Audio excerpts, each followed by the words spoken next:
Bonjour et bienvenue à ce temps de culte. Nous voulons avant toute chose commencer par la lecture de la parole de Dieu. Je vous invite à ouvrir vos Bibles au psaume 100 qui nous dit ceci. Gens du monde entier, acclamez le Seigneur, offrez-lui un culte joyeux. Présentez-vous à lui avec des cris de joie. Sachez-le, c'est lui le Seigneur qui est Dieu. C'est lui qui nous a fait, nous sommes à lui. Nous sommes son peuple, le troupeau dont il est le berger. Entrant dans son temple, acclamez-le. Dans la cour intérieure, exprimez vos louanges. Louez le Seigneur.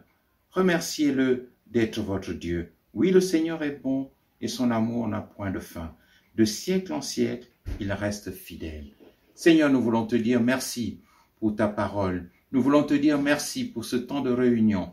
Et nous voulons remettre entre tes précieuses mains, Seigneur, ce temps. Enseigne-nous et transforme-nous pour ta seule gloire. Que toute la gloire te revienne. Amen.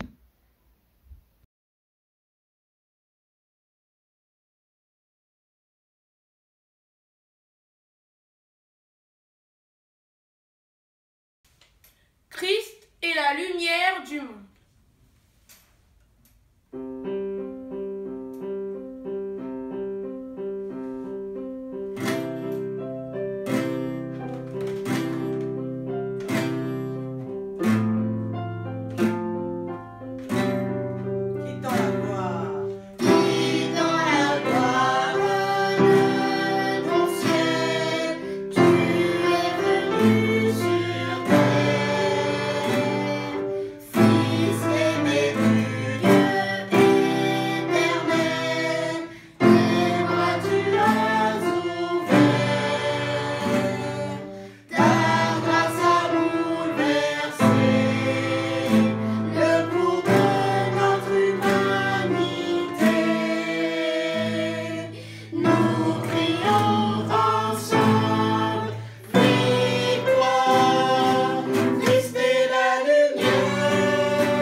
Son nom est saint. Son nom est saint. Il est saint. Il est saint. Christ est la lumière du monde. Que sa gloire couvre la terre. Puissance infinie qui libère. Son nom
tu es là. Tu agiras encore. Tu agiras encore. Et même quand je ne le sens pas, tu es là. Et même quand je ne le vois pas, tu es là. Tu agiras encore. Tu agiras encore. Et même quand je ne le sens pas, tu es là. Et même quand je ne le vois pas, tu es là. Tu agiras encore. Tu agiras encore. Et même quand je ne le sens pas, tu es là.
Bonjour à tous. Nous allons méditer aujourd'hui sur la 6e et dernière déclaration de Jésus où il va dire aux disciples et au peuple d'Israël: vous avez entendu ou appris qu'il a été dit, mais moi, je vous dis. Au début de cette série de déclarations compilées par Matthieu, Jésus avait déclaré au chapitre 5 et au verset 17 jusqu'au verset 20 « Ne croyez pas que je sois venu pour abolir la loi ou les prophètes. Je suis venu non pour abolir, mais pour accomplir. Car je vous le dis en vérité, tant que le ciel et la terre ne passeront point, il ne disparaîtra point de la loi un seul iota ou un seul trait de la lettre, jusqu'à ce que tout soit arrivé. Celui donc qui supprimera l'un de ses plus petits commandements et qui enseignera aux hommes à faire de même, sera appelé le plus petit dans le royaume des cieux. Mais celui qui les observera et qui enseignera à les observer, celui-là sera appelé grand dans le royaume des cieux. Car je vous le dis, si votre justice ne surpasse pas celle des scribes et des pharisiens, vous n'entrerez point dans le royaume des cieux. » Dans cette dernière exhortation, Jésus va parler de ce qui est considéré comme l'aboutissement, comme la synthèse de la loi, l'amour, et aussi de notre identification avec notre Père céleste, qui lui est totalement parfait. Matthieu, chapitre 5, verset 43, donc derrière déclaration dans ce sens de Jésus, compilé par Matthieu. Vous avez appris qu'il a été dit, tu aimeras ton prochain et tu haïras ton ennemi. Mais moi je vous dis, aimez vos ennemis, bénissez ceux qui vous maudissent, faites du bien à ceux qui vous haïssent, et priez pour ceux qui vous maltraitent et qui vous persécutent, afin que vous soyez fils de votre Père qui est dans les cieux, car il fait lever son soleil sur les méchants et sur les bons, et il fait pleuvoir sur les justes et les injustes. Si vous aimez ceux qui vous aiment, quelle récompense méritez-vous? Les publicains n'agissent-ils pas de même? Et si vous saluez seulement vos frères, que faites-vous d'extraordinaire? Les païens n'agissent-ils pas de même? Soyez donc parfaits comme votre Père céleste est parfait. À nouveau, Jésus va s'opposer à l'interprétation que faisaient les pharisiens de la loi. Vous avez appris qu'il a été dit, tu aimeras ton prochain et tu haïras ton ennemi. C'est vrai qu'on ne trouve nulle part dans la loi un commandement énoncé de cette manière. Et pourtant, les scribes et les pharisiens enseignaient cela comme étant la volonté de Dieu. Et non seulement ils l'enseignaient, mais ils la pratiquaient. Le fait est que, pour un juif de cette époque, toute personne non juive était considérée comme étrangère, et donc, pour eux, potentiellement ennemie. On se souvient de la relation qu'avait eue Jésus avec la femme samaritaine, et comment elle va lui dire, lorsqu'il s'adresse à elle, « Comment, toi qui es juif, tu me parles alors que je suis samaritaine, en plus je suis une femme ?» Et les juifs, eh bien, discriminaient tant les personnes étrangères que les personnes de l'autre sexe, en particulier le sexe féminin. Et puis on se souvient aussi de l'histoire de Pierre avec Corneille dans le livre des Actes au chapitre 10, quand Pierre ne comprend pas pourquoi on vient le chercher et qu'ils doivent aller dans un appartement chez quelqu'un qui n'est pas juif. Et alors il va recevoir une vision qui vient du ciel. Et Pierre leur avait dit, vous savez qu'il est pour un juif défendu de se lier avec un étranger ou d'entrer même chez lui. Mais Dieu m'a appris à ne regarder aucun homme comme souillé ou comme impur. Comment les Juifs, et en particulier les scribes et les pharisiens, en étaient arrivés à ce point-là? Alors, premièrement, c'est vrai que les Juifs n'étaient pas les seuls à penser et à agir ainsi. Les Grecs et finalement les autres peuples pensaient et agissaient de la même manière.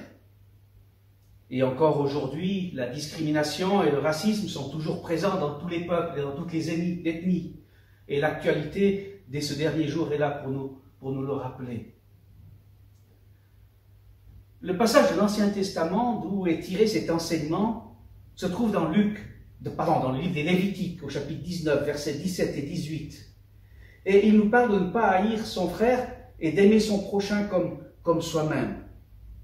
Chapitre 19 du livre de Lévitique, versets 17 et 18 nous dit ainsi: « Tu ne haïras point ton frère dans ton cœur, tu auras soin de reprendre ton prochain, mais tu ne te chargeras point d'un péché à cause de lui. Tu ne te vengeras point et tu ne garderas point de rancune contre les enfants de ton peuple. Tu aimeras ton prochain comme toi-même. Je suis l'Éternel. » Les scribes et les pharisiens, donc, avaient déduit de ce passage qu'ils devaient aimer leurs frères juifs, mais donc qu'ils pouvaient haïr, rejeter, traiter comme étrangers, finalement, tous ceux qui ne l'étaient pas. Alors c'est vrai qu'il y a encore une troisième explication que l'on pourrait donner aussi par rapport à cette adaptation et interprétation des pharisiens et des scribes de ce texte. C'est le contexte d'exclusivité du peuple juif, appelé par Dieu à être séparé de toute impureté provenant des nations païennes et à ne pas se lier avec eux. Et c'est vrai que pour ne pas avoir obéi totalement à cela, Israël avait été châtié par Dieu à plusieurs reprises. Alors c'est vrai que dans ce contexte, on peut comprendre un peu plus l'interprétation des pharisiens. Mais évidemment, cela ne les excuse pas pour autant. Car il est aussi dit dans le livre du Lévitique, un peu plus loin au chapitre 19, au verset 33 et 34. « Si un étranger vient séjourner avec vous dans votre pays, vous ne l'opprimerez point. Vous traiterez l'étranger en séjour parmi vous comme un indigène du milieu de vous. Vous l'aimerez comme vous-même, car vous avez été étrangers dans le pays d'Égypte. Je suis l'Éternel, votre Dieu. » Il faut toujours interpréter l'Écriture et les demandes de Dieu dans le contexte dans lequel ces demandes, évidemment, sont réalisées. Les scribes et les pharisiens mélangeaient un peu tout, et en le faisant, ils trahissaient le sens du commandement et ne rendaient pas réellement gloire à Dieu. Ils interprétaient et ils suivaient que ce qui les intéressait et pas tout ce que Dieu demandait. Alors Jésus leur dit: « Vous avez appris qu'il vous a été dit, mais moi, je vous dis. » Alors avant de considérer ce que Jésus a voulu dire par cela, comme on l'a déjà vu également dans la déclaration précédente en particulier, il est évident que cela ne veut pas dire tolérer le mal, accepter la violence, accepter la méchanceté, accepter les abus de toutes sortes, l'injustice, l'immoralité, supprimer la police, supprimer les tribunaux. Nous l'avions dit déjà, cela serait une offense au droit, une offense à la justice, à l'équité et à la vérité. Évidemment, ce n'est pas ce que prône Jésus. Mais ceci étant dit, il est aussi évident quand même que ce que Jésus demande est absolument hors du commun, est absolument extraordinaire. Et la manifestation d'un état d'esprit qui n'est possible réellement qu'avec son aide, qui est possible réellement quand il est avec nous, qui est possible réellement quand on vit en parfaite communion avec lui. Depuis quelques jours, on nous parle beaucoup de haine raciale, de discrimination raciale, d'abus de pouvoir, en particulier en relation aux personnes de couleur noire. Et partout dans le monde, des manifestations pour protester contre ces abus se développent. Et évidemment, la haine, la discrimination et les abus de toutes sortes sont répréhensifs et doivent être punis par la loi et par la justice. Mais on le sait aussi, la haine, la vengeance, la violence, pour contrer la haine et la violence, n'engendre que plus de haine et de violence. Et tôt ou tard, tout ça se termine dans des bains de sang. Et Jésus redit aujourd'hui comme hier. Verset 44, on revient, Évangile de Matthieu, chapitre 5. « Mais moi, je vous dis, aimez vos ennemis, bénissez ceux qui vous maudissent, faites du bien à ceux qui vous haïssent, et priez pour ceux qui vous maltraitent et qui vous persécutent. » C'est ce que le pasteur Martin Luther King avait repris à son compte dans les années 1960. Et il l'avait malheureusement payé de sa propre vie. Dietrich Bonhoeffer, un pasteur théologien allemand qui a souffert la persécution du régime nazi, a écrit en relation à ce texte de prier pour ceux qui vous maltraitent et vous persécutent. Il écrit cela. Voilà qui dépasse tout. Dans la prière, nous avançons vers l'ennemi nous nous plaçons à ses côtés, nous sommes avec lui, nous intervenons devant Dieu en sa faveur. En outre, si la prière d'intercession exprime à quel point nous aimons, elle est également un moyen de faire croître notre amour. En effet, il n'est pas possible de prier pour quelqu'un sans l'aimer, ni de persévérer pour lui dans la prière sans que notre amour en soit plus fort et plus mûr. C'est pourquoi nous n'avons pas à attendre d'éprouver de l'amour pour notre ennemi avant de prier pour lui. En priant, notre amour naîtra, deviendra comme un bourgeon qui s'épanouira. Jésus priait pour ses bourreaux alors qu'ils enfonçaient des clous dans ses pieds et dans ses mains. C'est vrai que l'amour dans l'Écriture est d'abord un acte réfléchi et volontaire. Et ensuite, il devient une manifestation de sentiments et d'émotions qui se développent et qui se manifestent dans notre vie. Un autre auteur a écrit en 1880 « Les commandements de l'amour du prochain et de l'absence de vengeance apparaîtront dans le combat de Dieu vers lequel nous allons. Le temps approche où on chassera de place en place celui qui confesse le Dieu vivant. Une persécution universelle de tous les croyants en Christ approche. Le temps est proche où nous élèverons nos mains pour prier. C'est justement une prière d'amour profond pour ces hommes perdus qui nous entourent en nous regardant de leurs yeux exorbités de haine, qui peut-être ont déjà levé la main vers nous pour nous porter le coup mortel. L'Église qui attend réellement son Seigneur, qui comprend vraiment le temps, doit aussi se lancer dans cette prière de toutes ses forces et de toute son âme. Évidemment, cela, comme déjà dit, est une attitude qui va au-delà de nos instincts naturels. Mais c'est comme cela, nous dit Jésus, que notre identité filiale avec Dieu va se concrétiser. Verset 45, il nous dit « Afin que vous soyez fils de votre Père qui est dans les cieux, car il fait lever son soleil sur les méchants et sur les bons, et il fait pleuvoir sur les justes et les injustes. » C'est vrai que comme croyants, on aimerait bien avoir l'exclusivité de l'amour de Dieu et de sa bienveillance pour nous. Mais c'est justement parce que l'amour de Dieu n'est pas exclusif pour nous que nous avons été sauvés. Paul disait aux Romains, dans son épître au chapitre 5, au verset 6 et 8, j'aimerais lire ces quelques versets, ces deux versets de l'apôtre Paul. Il nous dit « Car, lorsque nous étions encore sans force, Christ, au temps marqué, est mort pour des impies. À peine mourrait-on pour un juste. Quelqu'un peut-être mourrait pour un homme de bien. Mais Dieu prouve son amour envers nous, en ce que lorsque nous étions encore des pécheurs, Christ est mort pour nous. » C'est vrai que si l'on n'aime que ceux qui nous aiment, finalement on ne fait rien d'extraordinaire. Et comme il le dit ici, les païens font de même. Versets 46 et 47 de ce livre de Matthieu, chapitre 5, que je voudrais relire encore. Il nous dit ceci.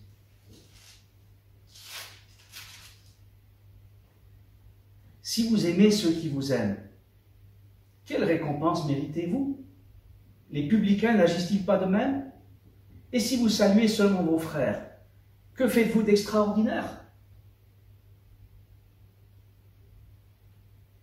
Jésus va terminer cette séquence de déclarations où il nous dit « Vous avez appris qu'il vous a été dit, et vous faites ce que vous a été dit, mais moi, je vous dis. »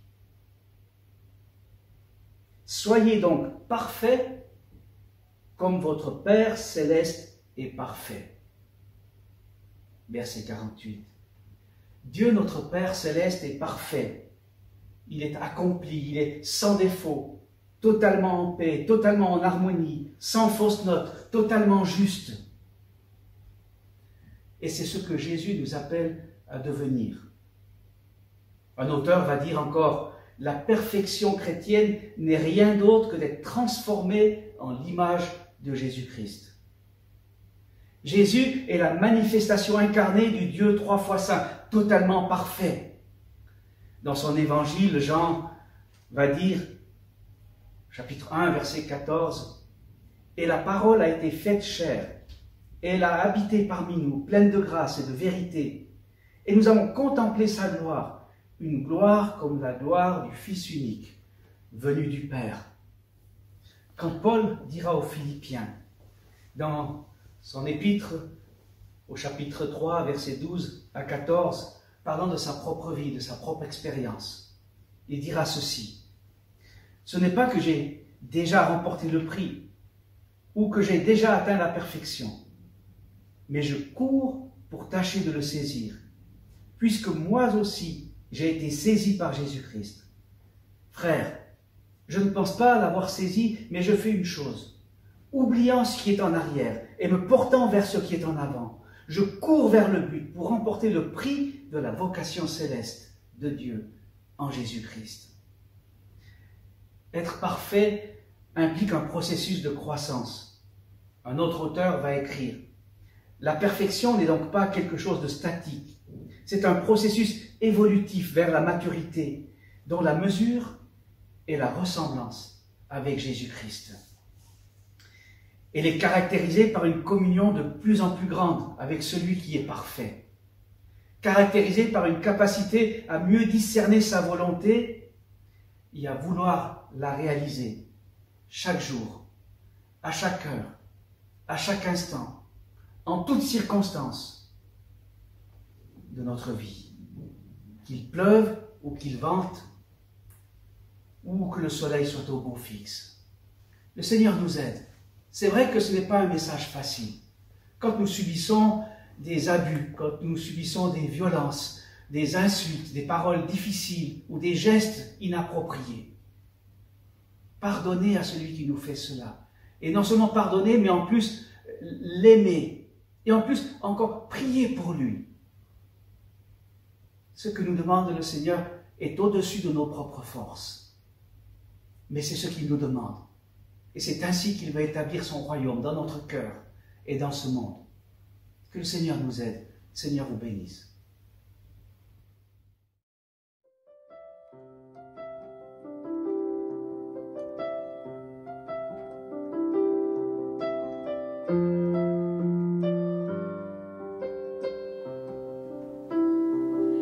Tu m'as ébloui par tes mélodies, tu m'entoures d'un chant d'amour.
suis l'enfant de Dieu,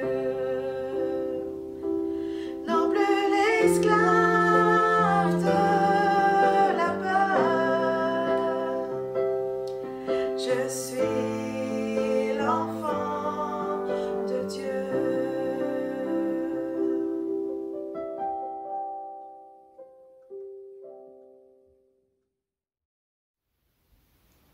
Merci au Seigneur pour ce dernier culte préenregistré.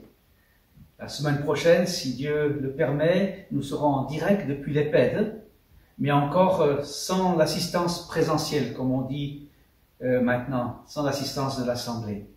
En fonction des nouvelles normes que dictera le gouvernement, nous déciderons pour la suite comment nous allons faire pour nos cultes.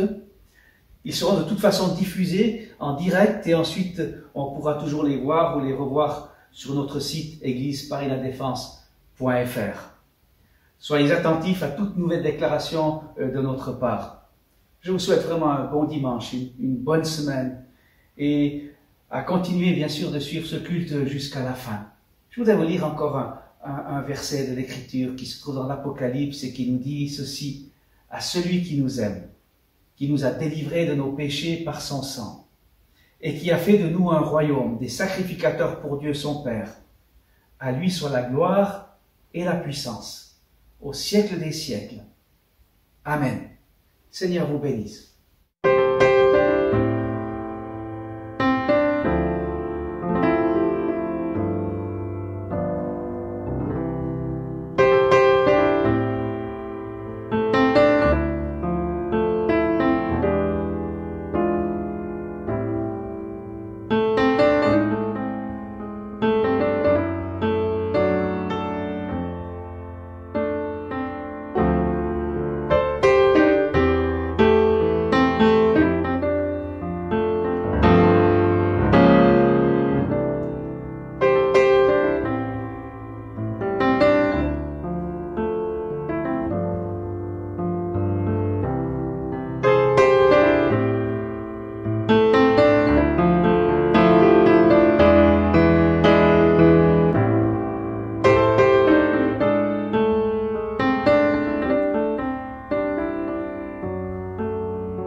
Bonjour frères et sœurs, la famille chrétienne pense à vous. Remercions le Tout-Puissant de nous avoir préservés pour cette période de confinement. Bon dimanche. Beau dimanche, hein. Bonjour tout le monde. C'est Anna et Ivona. Bonjour à tous, j'espère que vous allez tous bien. Nous sommes au bord de la Seine, maintenant après le déconfinement. Et voilà, on passe bien à vous et à très bientôt à l'église. Oui, on pense bien vous revoir bientôt. Soyez tous bénis et à très bientôt. Au revoir. Bonjour l'église, j'espère que vous allez bien, que le confinement et le déconfinement se sont bien passés. On pense fort à vous, on a hâte de vous rejoindre. C'est un bisou. Bonjour à tous, nous espérons que vous allez bien par la grâce de Dieu, en espérant que Dieu vous a préservé. Nous nous portons bien et j'espère de même pour vous et on espère vous revoir bientôt. À très bientôt. À très Au revoir. vite. Bonjour à tous, Gratien, Joyce, Johanna, que Dieu vous bénisse. Nous avons hâte de vous revoir. À bientôt. À bientôt.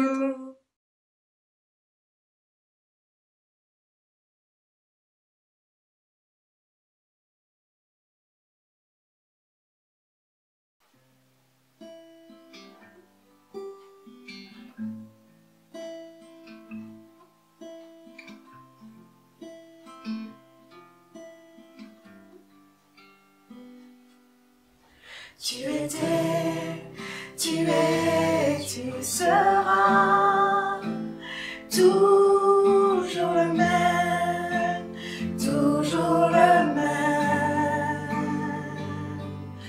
Tu as fait, tu fais, tu feras tant de merveilles, tant de merveilles. En ton temps.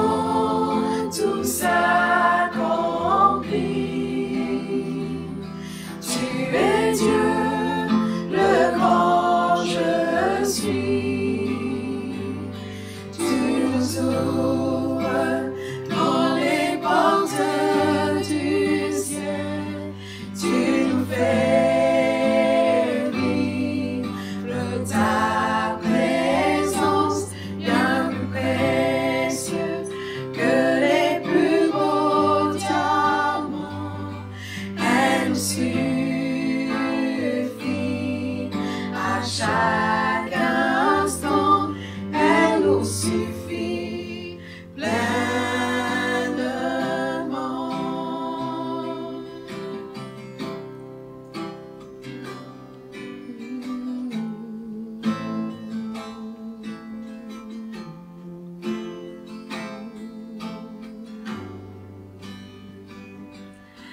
Tu étais, tu es, tu seras toujours le même, toujours le même.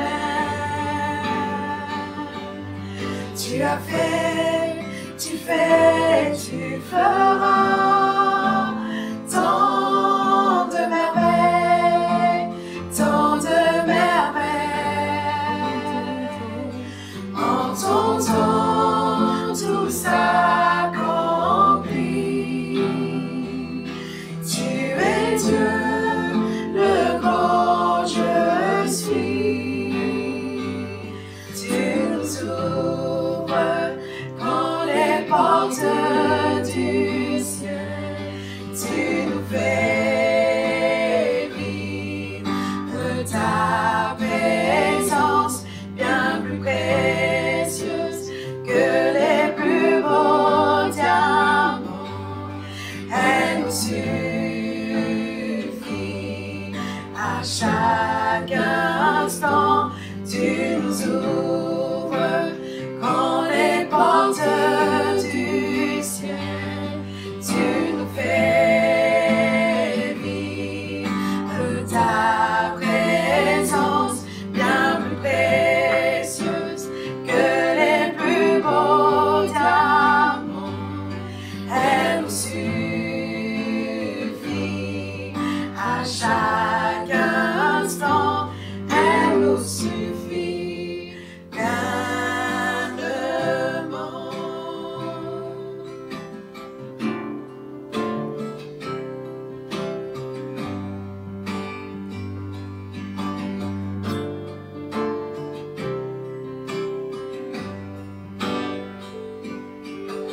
El Shaddai, Dieu tout-puissant,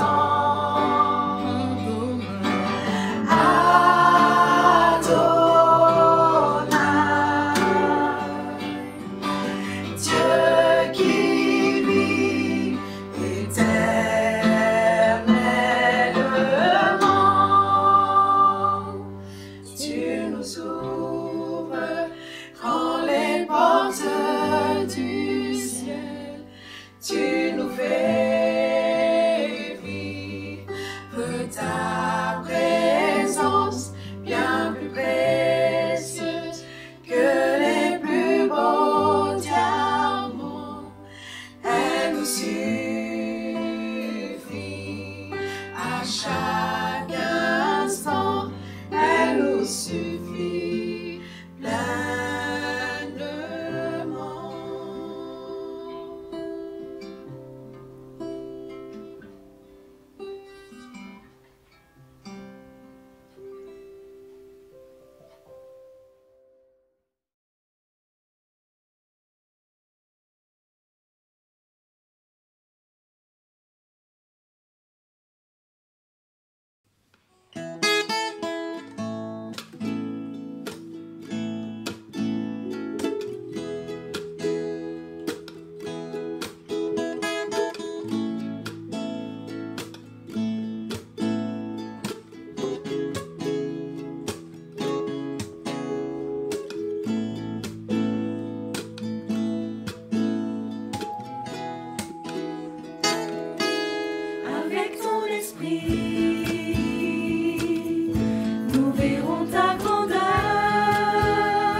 aussi.